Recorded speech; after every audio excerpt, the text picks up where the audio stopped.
SEC Defensive Player of the Year, Michael Sam, embracing his boyfriend after hearing the news that he'd been drafted by the St. Louis Rams, becoming the first openly gay player to be drafted into the NFL. The local St. Louis paper proudly called it a place in history. And just hours before the news came, many wondered if a team would step up and be part of that history. The NFL.com even highlighting it with Sam Watch on its homepage. That watch ended in the final moments of the draft. Here was Sam's reaction to a reporter from our local NBC affiliate, KSDK. I am overwhelmed, I'm excited, and I'm proud to be a Ram. As the weekend went by, what were you feeling like as draft pick after draft pick went by and kind of the picks were dwindling to a precious few? Oh, I knew I was going to get picked somewhere, and every team that passed me, I was thinking how I'm going to sack their quarterback. Even the White House weighed in this morning in this statement to NBC News. Quote, the president congratulates Michael Sam and the Rams and the NFL for taking an important step forward in our nation's journey. From the playing field to the corporate boardroom, LGBT Americans prove every day that you should be judged by what you do and not who you are. So what does Sam's pick say about where we are in our culture, and how much did his difficult decision off the field to come out play into a team's decision to give him a shot on the field? Kate, Rashad, and Margie are back, and with us in studio, Wade Davis, a former NFL player who came out in 2012 and is now the executive director of You Can Play, an organization that advocates for openly gay athletes. And from Washington, D.C., Jason Reed, a sports columnist for the Washington Post. Thanks to you all. So I want to start with you, Wade, because we were just talking before we came back on.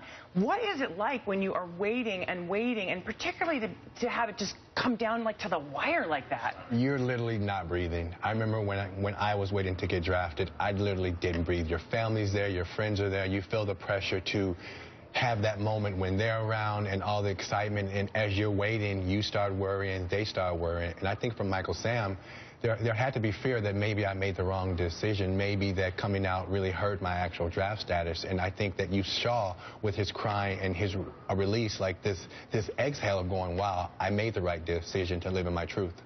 But do you think it did affect his standing, him coming out? I would be lying if I said that there weren't a couple teams who were probably afraid of the unknown. But from my work with the NFL over the last couple of months, I really, truly believe that most teams evaluated him as a player, you know, and a lot of people who don't understand that process say, well, he was a defensive player of the year in the SEC. There have been Heisman Trophy winners who are the best players in college who went undrafted, right? Charlie Ward, who's a big star in the NBA, won a championship. He didn't get drafted. So, you know, it's not as black and white as many may think.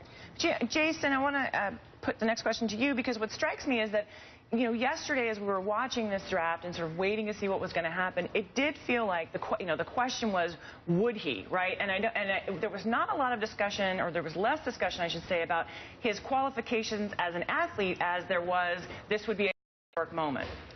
Well, I mean, clearly he's a talented football player, but I think when you go through the draft process, there are many different variables that teams look at in terms of, okay, well, is this guy a fit for what we do?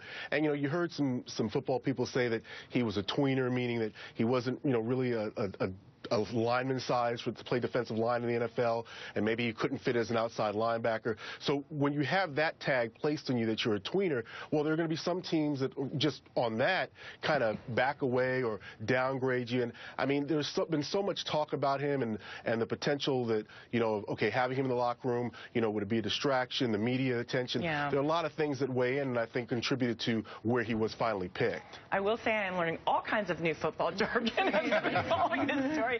So wait, let's talk about that for a moment. I mean, this idea of being a distraction in the locker room. I mean, I feel like that's insulting, I think, to the individual. Was that something that you worried about? Yes, you know, I'll be honest. At the time in 2000, there were no conversations around being gay in sport. I think that we have to give the NFL a little bit more credit than we do and say that, you know, NFL players are used to being around people who are different from them, right? Whether it's different race, different class, different religion. So they're used to dealing with difference. The difference this time is that there was a little bit of the unknown, right? And I think fear entered into that space. But I think what you're finding that by the experience that Michael Sam had in Missouri, that players are much more capable of dealing with this than we might imagine. And you also spoke, I believe, earlier this year to some of the owners, and and from what I understand, you actually got a pretty positive response. I had an owner, I had a coach tell me it was the best speech he's ever heard at the owners committee, right? But what I found was that so many of them came up to me afterwards and said, can you come visit my team? You know, so there are a lot of coaches and GMs who I've been speaking to, I've been working with, so I'll be working with their teams throughout the next couple of years. You know, Rashad, how big a moment is for the LGBT community? I think it's absolutely huge. I mean, for myself, just growing up and not having any role models who were gay, not seeing openly gay people in high positions, for young people watching this, for the community at large, it sends a different message about what's possible. And we need the Michael Sams of the world to make those statements. We needed his team in Missouri to be able to come together. We needed the NFL to be able to stand up. And over the course of the next several months and next several years, I think more doors will open up. I remember when Ellen came out on television and folks said her career was over, and they said that nothing new was going to happen for her, and we just saw her hosting the Oscars. You know, change is coming, but it takes brave people, it takes our culture to change, and all of this sort of policy change that we're seeing in the LGBT rights space is a result of the culture change, is a result of people telling their stories, and is a result of folks like Michael Sam who are brave and stand up. You know, Jason, I want to read something because I guess my question is the NFL ready for an openly gay player? This was from Sports Illustrated, and someone said, I don't think football is ready for an openly gay player just yet. In the coming decade or two, it's going to be acceptable, but at this point in time, it's still a man's man game. To call somebody a gay slur is still so commonplace, it'd chemically imbalance an NFL locker room and meeting room. Now, this was a player personnel assistant. So is the NFL ready? Well, I think that the owners definitely are much more tolerant than they were in the past of different people and different ideas. And I think that when you look at the stance the owners took, making it clear right from the get-go that, hey, this is something that we support him and he's, you know, we support his courage in coming out, and, you know, he has a place in the NFL if he's good enough to play here. And I think that when you talk about players in general, yes, will there be some players who will have a problem with Michael Sam's lifestyle?